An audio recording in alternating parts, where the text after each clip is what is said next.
जय हिंद मित्रांनो. आज आपण या व्हिडिओमध्ये MPSC मध्ये कोणते कोणते बदल झाले आहेत ते पाहणार आहोत.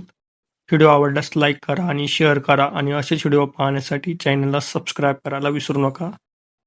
चला तर मग सुरू करूया. मंत्रिमंडळ निर्णय सोमवार दिनांक 13 एप्रिल 2026. शासन सेवेतील पदांच्या भरती प्रक्रियेत सुधारणा करणार. विकसित महाराष्ट्र 2047च्या व्हिजन डॉक्युमेंटला अनुसरून कृती आराखडा MPSCच्या माध्यमातून घेणाऱ्या विविध सेवांतर्गत संवर्गाची संख्या 53 वरून 153 करणार.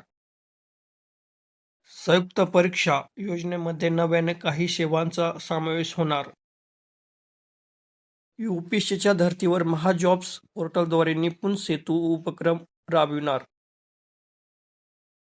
MPSCत 102 संवर्ग, 2च मुख्य परीक्षा, 900 परीक्षा रद्द, अराजपत्रित पदांसाठी मुलाखत पद्धत बंद,